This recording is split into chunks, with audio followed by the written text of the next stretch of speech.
Olá, professora Nazaré, da turma do 4º ano da Escola Nikkei de Tomé Açu. Bom dia, crianças! Sejam todos bem-vindos a mais uma videoaula, a nossa segunda videoaula de História. Coloquem a data de hoje aí no livro de vocês, 18/6/2020. Hoje o nosso tema é sobre a expansão marítima.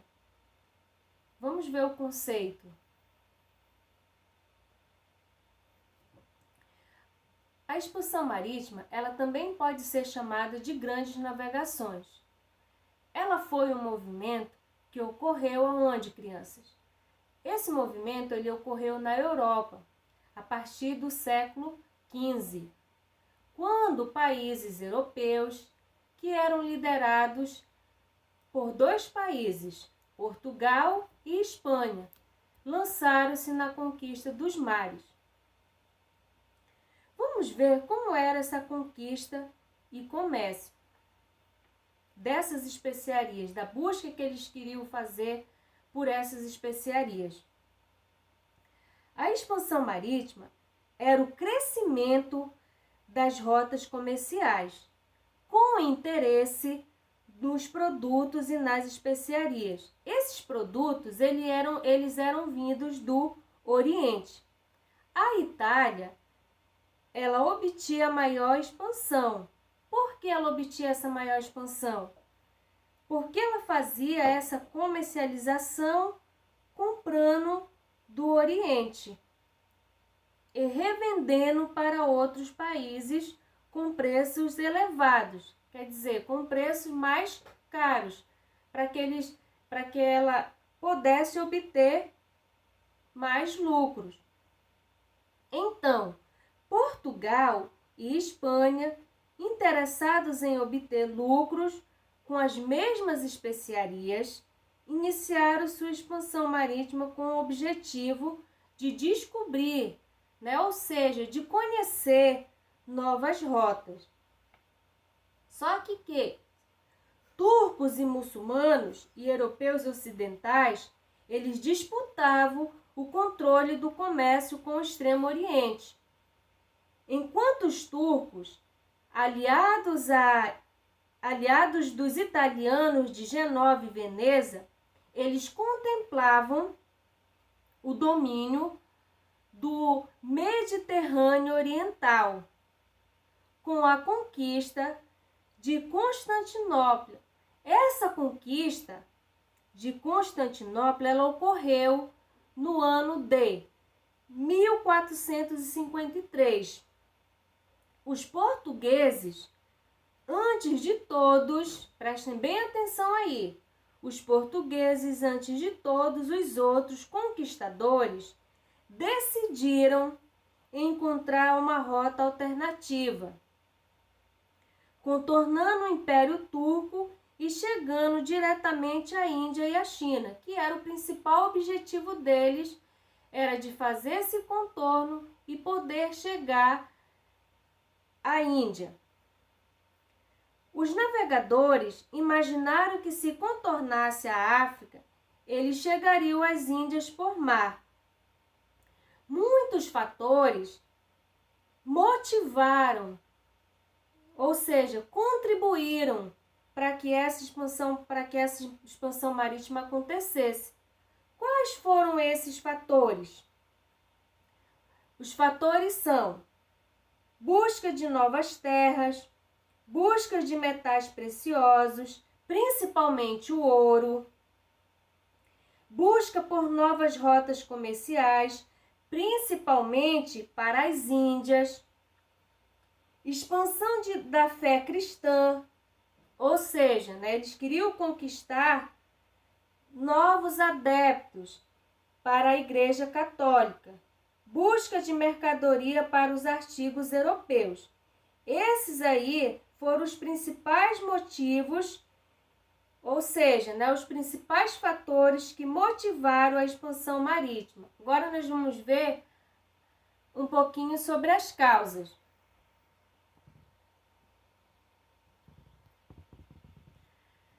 Catequese.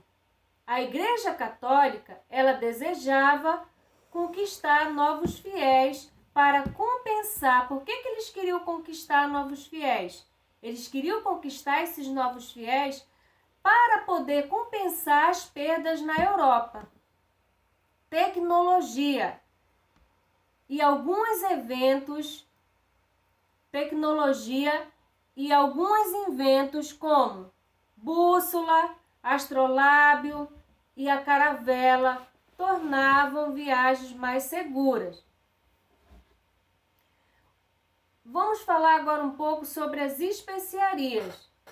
Temperos como canela, cravo, pimenta do reino custavam caro na Europa e foram uma das principais causas da expansão marítima. Agora nós vamos ver os instrumentos. Acompanhe aí no livro de vocês ou através da nossa videoaula. Vocês podem estar encontrando esses instrumentos na página 87. Devido à necessidade de se criar essas novas rotas, foi preciso desenvolver outras embarcações. Foi preciso, utilizar esses instrumentos. Quando eles fizeram outras embarcações, eles também tiveram que aperfeiçoar, esses instrumentos de navegação, que eu vou mostrar para vocês. O primeiro, a bússola, instrumento usado para orientação, inventado pelos chineses e aperfeiçoado pelos portugueses. Então, a bússola, ela foi inventada por quem, criança? Ela foi inventada pelos chineses, mas ela teve o aperfeiçoamento por quem? Pelos portugueses. Agora nós vamos ver o mapa. Instrumento de navegação usado como guia para cruzar os oceanos e alcançar as novas terras. Agora nós vamos ver o astrolábio. Instrumento de orientação que só podia ser usado durante o dia, pois dependia da posição de quem? Pois ele dependia da posição do Sol. Certo, crianças? Agora nós vamos falar um pouquinho sobre as especiarias. O que são essas especiarias? Essas especiarias são produtos de pequeno volume e alto valor no mercado europeu. Geralmente, condimentos. Como vimos também, contribuiu para a expansão marítima a atração que as Índias exerciam na Europa. Principalmente por causa de quem? Principalmente por causa das famosas especiarias, que além de possuir aplicações medicinais, elas ajudavam a preservar os alimentos, em especial a carne. Eram mercadorias que alcançavam altos preços aonde, crianças? Elas alcançavam altos preços na Europa. Então, portanto, o que é especiarias? São produtos de pequeno volume e alto valor no mercado europeu. Geralmente condimentos. Nessa época não existia geladeira. Portanto, essas especiarias, elas eram usadas para preservar, para manter a conservação dos alimentos. Vou mostrar aí para vocês, mas vocês também podem acompanhar no livro de vocês, na página 88. As principais especiarias. Nós temos aí o cravo. O cravo ele é nativo das Índias Moluscas. O cravo era uma das mais desejadas especiarias, uma das mais caras também. O quilo de cravo equivalia a 7 gramas de ouro. Também era utilizado no tratamento de cáries e úlceras e era aceito como pagamento de impostos em toda a Europa Ocidental. Portanto, em toda a Europa Ocidental, O cravo ele era aceito como um pagamento, né, de imposto, certo, crianças? Compreenderam? Vamos para a segunda especiaria, a pimenta.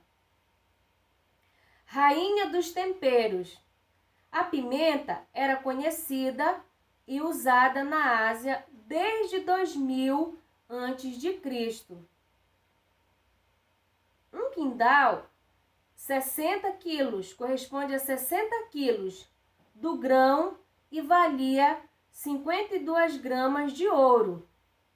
A pimenta, ela servia como condimento para a conservação de quem? Para a conservação da carne, que muitas vezes chegava podre à mesa. Era também usada para combater envenenamento e problemas estomacais. Olhem aí, crianças, o quanto a pimenta, né? Por que a pimenta ela era considerada a rainha do tempero? Olha a função que ela tinha. Além de servir para temperar a carne, para temperar alguns tipos de comida, ela também servia para combater o envenenamento e problemas estomacais. Nossa próxima especiaria é a noz moscada. Originária das Ilhas Banda, a noz moscada é a semente de uma árvore tropical.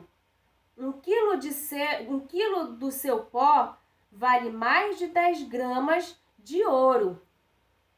A casca dessa semente ela é chamada de macis e também era muito valorizada no comércio. A nossa próxima especiaria é a canela. Casca da árvore de mesmo nome, nativa do Ceilão, a canela já era usada por fenícios, gregos e romanos. 1 quilo valia 10 gramas de ouro. Era usada como remédio para os pulmões e como adoçante nos vinhos licorosos. Chegou a valer mais do que o ouro. Olha aí o quanto a canela também era uma especiaria de grande importância aí nessa época. Todos eles ainda são utilizados nos dias atuais. Agora nós vamos falar um pouquinho sobre as rotas dessas especiarias. As rotas mais conhecidas para buscar especiarias eram a rota por terra ou via mar Mediterrâneo.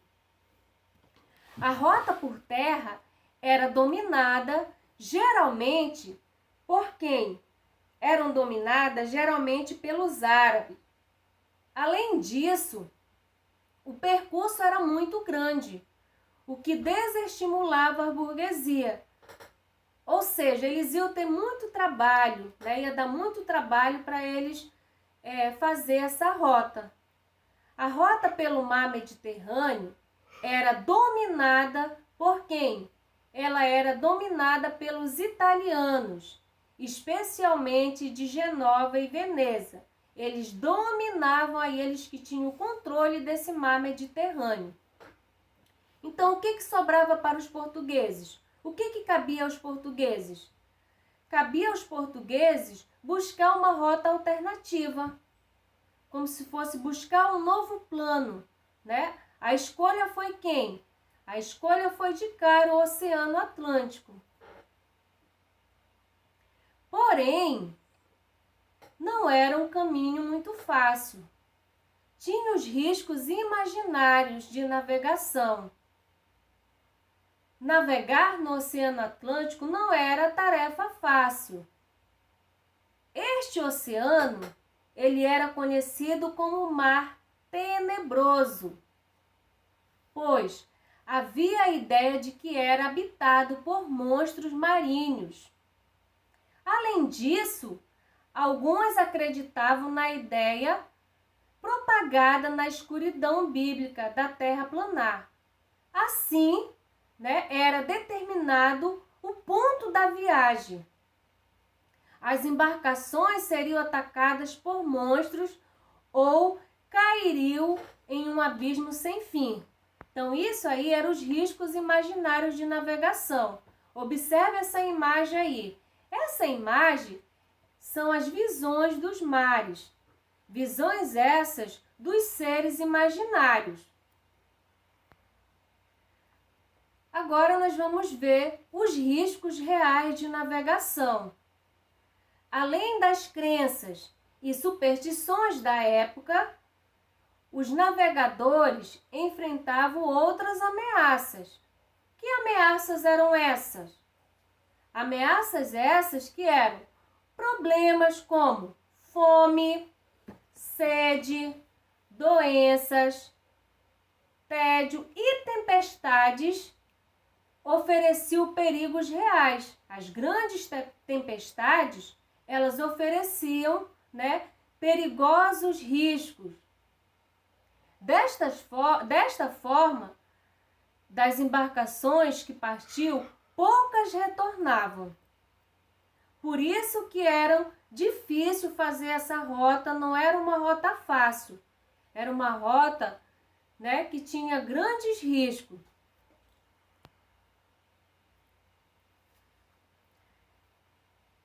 Agora nós vamos falar como era a prática de monopólio das rotas comerciais pelas cidades de Genova e Veneza e o início das grandes navegações.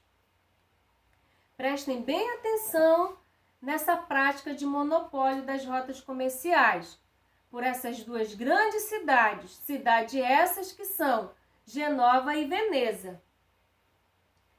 As cidades italianas dominavam a rota conhecida de entrada à Europa do Oriente. Esse era o principal tópico, que essas cidades italianas, elas dominavam essa rota, conhecida de entrada à Europa do Oriente, cobrando por isso preços muito elevados pelos produtos vindos de lá. Isso atrapalhava a busca por lucro de países como quem? Como os dois grandes países que também estavam na disputa. Países esses que eram Portugal e Espanha, que decidiram então buscar outra rota para o Oriente. Isso quer dizer que impulsionou as navegações. Por que eles estavam interessados? Por que esses outros países eles tinham interesse? Principalmente Portugal e Espanha. Portugal e Espanha eles tinham esse interesse pelo comércio. Por quê? Porque eles tinham interesse pelo comércio desses produtos, dessas especiarias que eu citei agora há pouco. Porque eles queriam lucrar também com a comercialização desses produtos. Eles começaram então a buscar uma nova rota, ou seja, uma nova alternativa. Para chegar aonde? Para chegar no seu principal objetivo, que era o Oriente. Foi o que faltava para impulsionar essa expansão marítima desses países. Qual foi a estratégia que eles usaram? A estratégia que eles usaram era de contornar a África pelo litoral, para poder chegar ao Oriente e ir dominando esses locais. Certo, crianças? Então vamos lá para as nossas páginas do conteúdo. O conteúdo vocês vão encontrar nas páginas 86, 87, 88 e 89. Faço a leitura com calma. Leio uma, duas, quantas vezes for necessário para a sua compreensão. Página das atividades. Página 90, 91, 92, 93 e 94. Resolva as atividades com calma. Todas as questões, elas estão no texto. Basta você ler, que você vai encontrar as respostas no texto. A primeira questão, vocês vão marcar com um X a resposta certa. A questão número 2, é o que eu acabei de falar para vocês. Né? De acordo com o que foi estudado neste capítulo, descreva como era a expansão marítima e a comercialização dessas especiarias. Questão número 3. A expansão marítima, no período do descobrimento do Brasil, ela possibilitou ao Portugal o desenvolvimento de técnicas de navegação, construindo caravelas cada vez mais rápidas e preparadas. Escreva o que você aprendeu sobre as expedições que chegavam ao Brasil para explorar a nova terra. Essa questão aí, ela é pessoal, você pode pesquisar ela. Além de você pesquisar, você faz a descrição e a ilustração, ou seja, o desenho. A quarta questão, mostre que você aprendeu. Observe essa imagem que está aí na questão número 4. E vocês vão ter que explicar o caminho que os portugueses fizeram para chegar às Índias. A questão número 5. A expansão marítima não aconteceu por acaso. Vários fatores motivaram. Que fatores foram esses? A sexta questão é para escrever VOF. Basta ler e prestar atenção. A sétima questão, vocês vão completar os retângulos escrevendo o nome das especiarias mais importantes que foram citadas aí e vocês vão encontrar no livro de vocês. A oitava questão, quais foram as consequências da expansão marítima? B, né? Letra A e letra B. Qual foi o povo que fez aliança com os italianos e conquistou Constantinopla? Também está no texto de vocês. A 10ª questão, vocês vão escrever sobre as especiarias aí. No livro de vocês, vocês vão obter o conceito para cada uma especiaria. E a 9ª questão, ela é pessoal. Se você fosse rei de um país e descobrisse em que outro reinado há plantas medicinais para sanar as doenças do seu povo, o que você faria? É pessoal a 9ª questão. Como eu disse agora há pouco, a 10ª questão, vocês vão descrever as especiarias. Certo, crianças? Espero que vocês tenham tido uma boa compreensão, né? Resolvam com calma as questões. 11ª. Com quem os europeus faziam comércio? Lá no texto tem com quem eles faziam o comércio. De onde especificamente vinham as especiarias? E a 10ª questão, vocês vão escrever onde era usado. A 12ª questão, vocês vão escrever onde era usado o cravo, a pimenta e a canela. Beleza, crianças? Por hoje é só. Fiquem com Deus. Resolvam com calma as suas atividades e até a nossa próxima aula.